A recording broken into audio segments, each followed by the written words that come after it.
Welcome to the latest video from my YouTube channel, Pro Wrestling Society. Today's video is just going to be like a grab bag of sports news that's come out in the last day or so. Biggest news, of course, in Major League Baseball is that the Toronto Blue Jays are in the process of dealing Jose Bautista to the Phillies. As a Blue Jays fan, I think it's insane. I know they need pitching help, but what are they going to do without Batista? I know they still have Edwin Encarnacion and Lind and Rasmus and guys coming up, but still, unless it's like a king's ransom, you don't trade Jose Batista. The other surprising news coming out of the general managers meeting is that the Detroit Tigers are open to trading away Prince Fielder, which, kind of blew my mind a little bit. Him and Miguel Cabrera are probably the best 1-2 in all of baseball. So I'm assuming it's just, we're open to talks, but it would have to be some kind of huge blockbuster, blow the socks off, set them up for years deal to pry Fielder away. One team that is willing to trade a star and isn't, just putting feelers out there is the Baltimore Orioles. They have been discussing trading their catcher away, which is kind of insane. Catchers, they don't grow on trees. For a good catcher, it's not like starting pitching where, there's always some kind of help out there on the market. I wouldn't put catchers in that same category. So I could see teams like the Yankees or Toronto really trying to go after the Orioles and try and pick the guy up because they all need catching help. Keeping on the Yankees, I've been talking with former TNA Tag Team Champion and Ring of Honor World Champion Homicide about the Yankees, as he is a huge Yankees fan, and he seems convinced that if the Yankees let Cano go, that they'll be fine. I don't. Looking in their prospects, they really don't have anyone coming up in the system that can replace Cano, and there really isn't any big name options available in free agency. So Cano really has him by the balls to pay what he wants. So it'd be interesting to see. I know back in the day with George Steinbrenner, the deal would be done. But with Hal and the management team that's in place now, who knows? Same as Boston, fresh off their World Series win, is going to probably be going through some major changes here in the offseason.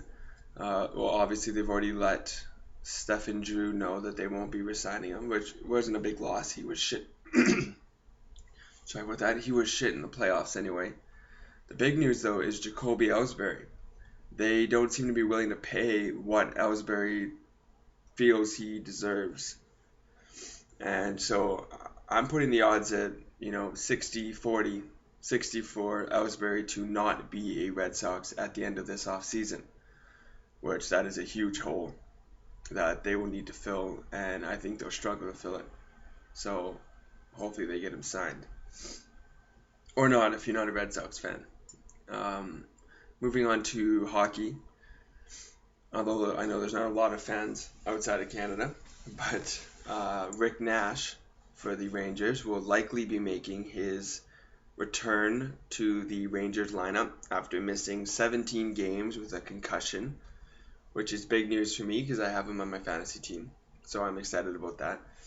Rick Nash is a hell of a scorer when he's on his game. He was one of the best players in the NHL for quite a few years as a member of the Columbus Blue Jackets. He's never quite found his game as a Ranger, but it's got to only be a matter of time. If you put a talented player on the lineup, it's only, he'll find a way to be productive.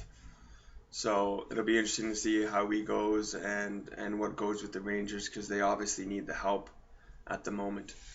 The Edmonton Oilers called up Ilya Bryzgalov, who many of you I'm sure would remember was the goalie for the Philadelphia Flyers, who had all the weird quotes in his few seasons there and then was bought out.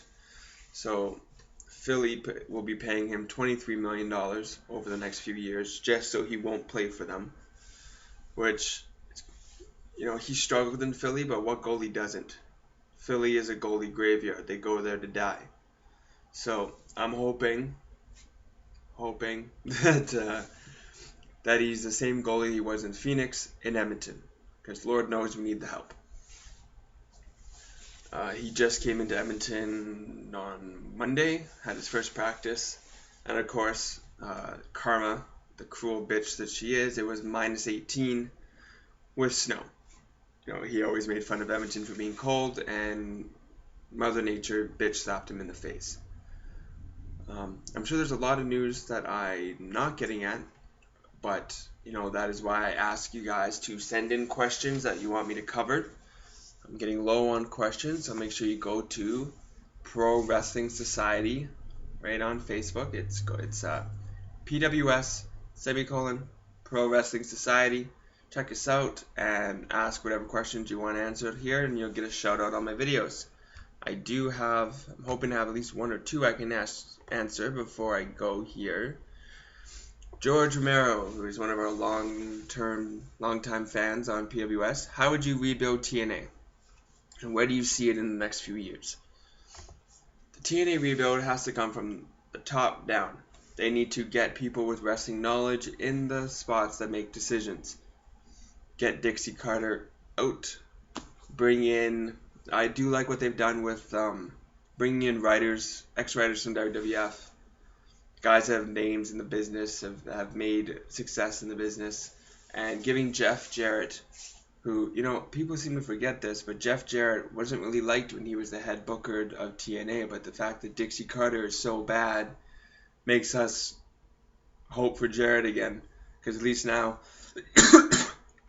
I would like to think that even he doesn't believe he is a star anymore and would not book himself to be the TNA champion.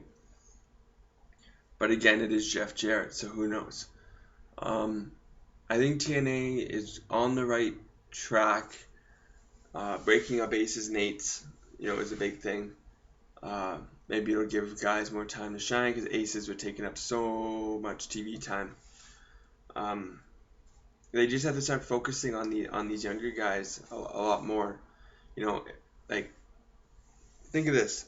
You can hire Devon Dudley. We'll use him as an example. I'm not picking on Devon. I like Devon, but he makes, a good chunk of money to do what he does.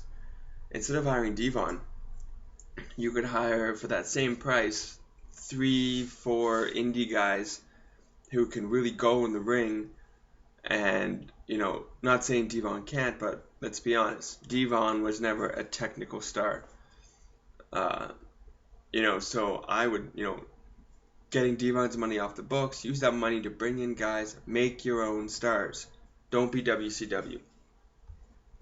We all know how that ended, and we do not want another monopoly on pro wrestling, because then Vince McMahon would just be like freaking the duck on DuckTales that were diving in their money, and it would just be a horrible situation.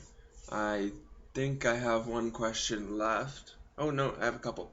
Toby Johnson says, I'm a huge Boss Rutan fan. Where does he rank in your all-time greats in MMA? And who would win Boss versus Silva in their prime?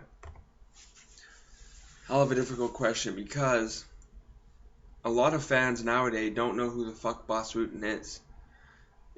Maybe if they've seen Here Comes the Boom, they think he is a out of shape, illiterate immigrant, which he isn't. He it's hard to describe Boss Rutan, to compare him to anyone of today. He was just like that far ahead of the people of his time. And unfortunately, a really bad neck injury ended his career before he could really take off. But I do think that Silva evolved more than Boss did or was able to or could do. So I think in their primes, Anderson Silva would defeat Boss Rutten, but it would not be like a bloodbath. And so Anderson Silva would beat Boss Rutten. All right, Nathan Eaton sent a clusterfuck of messages here, but I'll just answer his first question. Who should be the next Paul Heyman guy? Paul Heyman should only be with someone that can't speak. So maybe if kind of out there, but if they turn Kofi Kingston heel, maybe something like that would be good. If they take up someone from NXT that needs a bit of a voice box until he's ready, like they tried to do with Curtis Axel, but Axel has the charisma of a potato. Someone like that I think would be great for Heyman. Personally, I don't want to see Paul Heyman on TV, although he is a great promo. I want him to be spending his time down in NXT, down in the developmentals, teaching guys how to promo, teaching the guys up on the roster how to promo.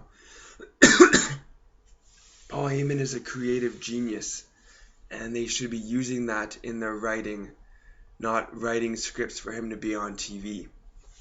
That is my opinion on Paul Heyman anyway. He can't balance a checkbook to save his life, but he can write out a balanced show that provides the fans with their money's worth. So for that, Paul Heyman is, in my opinion, one of the most important people in the WWE. If they use him properly, he could help in so many ways. Just do not give the guy money. That'll be it for today. Make sure you like us on Facebook, PWS Pro Wrestling Society. I'm also helping out on another page by a guy named Xander Edwards. He runs a page called Wrestling Matters to Us. Make sure you check it out. It's got a lot of the same stuff I do, but he asks some really interesting questions that are very thought-provoking that I don't. So make sure to check it out.